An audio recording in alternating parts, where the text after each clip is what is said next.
आपने बनारस के डोम राजा तो सुना ही होगा। आज हम जानते हैं कि डोम राजा की कहानी।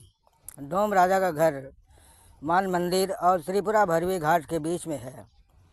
इनके घर के ऊपर दो शेर की मूर्ति लगी है। पहले बनारस में अपने दरवाजे पर शेर लगाने की दो ही लोगों को अधिकार था, एक काशी नरेश और दूसरे डोम राजा को। डोम राजा में कैलाश चौधरी अंतिम राजा घोषित हुए थे। उसके बाद तो इनका भी राजपाट देश की माली हालत जैसा रहा। अब कैलाश चौधरी की तीसरी पीढ़ी और कालू डोम की पीढ़ी गद्दी पर है। बताते हैं कि डोम राजा चौधरी बहुत ही प्रेमी आदमी थे। सुबह से ही सुरा में मगन रहते थे। वे लंबे चौड़े काले साक्षात यमराज के प्रतिनिधि लगते थे। कम बोलते थे, पहलवानी करते थे, जोड़ी नाल फेरते थे। घर में ही अखाड़ा था। मान मंदिर घाट पर उनकी शेर वाली कोठी थी। चांदी की बॉडी वाला उनका इक्का था, जिसे वे टमटम कहते, और उस पर सवार होकर वे अक्सर बनारस में सैर करने निकल जाते थे। डोम राजा आम लोगों से ज़्यादा हिलते मिलते नहीं थे। भीड़ भाड़ वाले इलाके में वे एकांत तलाश लेते। डोम राजा का घर मान मंदिर और त्रिपुरा भैरवी घाट के बीच में है। अपने नाम में राजा लगा होने के बावजूद कैलाश चौधरी सहज और विनम्र थे। जब उनसे पूछा जाता कि बनारस के राजा कौन, तो बड़ी सहजता से उत्तर देते, हम और के, हम शहर में रहिला, जेकि तो राजा कहला वो तो ओ पार बालू में रहला।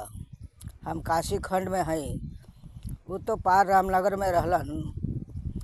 कैलाश चौधरी का जवाब होता था। इस जगह का पौराणिक नाम महाशमशान भी था। फिर महाशमशान का राजा तो डोम ही होगा ना। एमे काशी नरेश कहाँ से आ गएलन। जब हम डोम राजा को यमराज का प्रतिनिधि कहते हैं तो कैलाश चौधरी का जवाब होता, हम शिव के प्रतिनिधि हैं। हमारे जरिए ही शिव मुर्दों का तारक मंत्र देते हैं। कैलाश चौधरी पढ़े लिखे नहीं, अंगूठा टेक थे। फिर भी श्रवण परंपरा के से अर्जित कुछ ज्ञान वो मौके बेमौके उड़ेलते रहते थे। वे बताते हैं कि काशी दुनिया में इकलौता शहर है जहाँ 3 राजा का शासन चलता है, आध्यात्मिक राजा, लौकिक राजा और डोम राजा। यहाँ के आध्यात्मिक राजा शिव हैं। उनकी मौजूदगी में काली शहर की सीमा में नहीं घुस पाता। शिव यहाँ मृत व्यक्ति को कान में तारक मंत्र दे उन्हें मुक्त करते हैं। इसलिए उन्हें तारकेश्वर और काशी को मुक्तिदायिनी कहते हैं। काशी के लौकिक राजा काशी राज हैं। वो बालू में रहते हैं, किसी का कुछ बिगाड़ नहीं सकते। तीसर का हम है डोम राजा। मृत्यु और उसके बाद सब कुछ हमारे अधीन है। हमारे ही पूर्वजों ने राजा हरिश्चंद्र को खरीदा था। काशी के वर्तमान डोम राजा का इतिहास 250 साल पहले तक मिलता है। पर डोम बिरादरी वर्ण व्यवस्था के साथ ही बनी है। यह शूद्र की ही एक शाखा है, जिसे पहले सौदाही और वर्तमान में डोम कहते हैं। यह अंतज कहे जाने वाले लोग अपने को यमराज के प्रतिनिधि भी मानते हैं। काशी में हरिश्चंद्र महाशमशान या मणिकर्णिका महाशमशान के स्वघोषित कई राज परिवार हैं। वस्तुतः दह संसार के नाम पर जो आर्थिक आमदनी होती है, उसके अधिकांश जिस परिवार को जाता है वह राजा है और बाकी कर्मचारी हैं या प्रजा होते हैं। डोम राजा बनने की कई मान्यता है। पौराणिक मान्यता के अनुसार एक बार शिव और पार्वती काशी आए। उन्होंने मणिकर्णिका घाट के पास स्नान करने गए।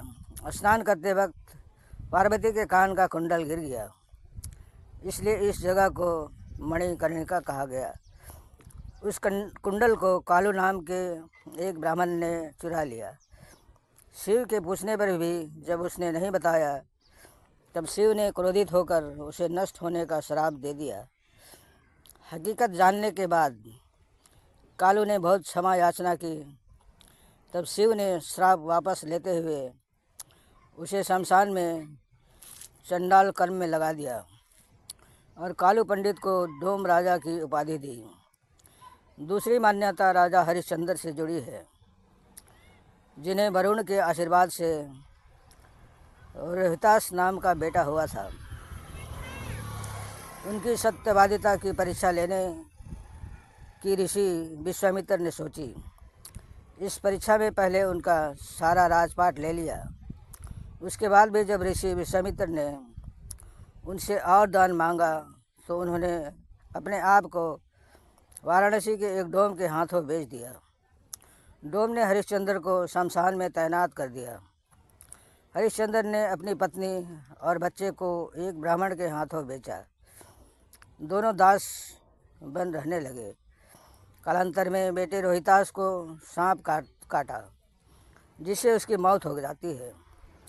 गरीबी की हालत में उनकी पत्नी के बेटे के अंतिम संस्कार के लिए जब घाट पर पहुंचती है, तो सत्यवादी हरिश्चंद्र बिना शुल्क लिए अपने बेटे का अंतिम संस्कार करने से इनकार कर देते हैं।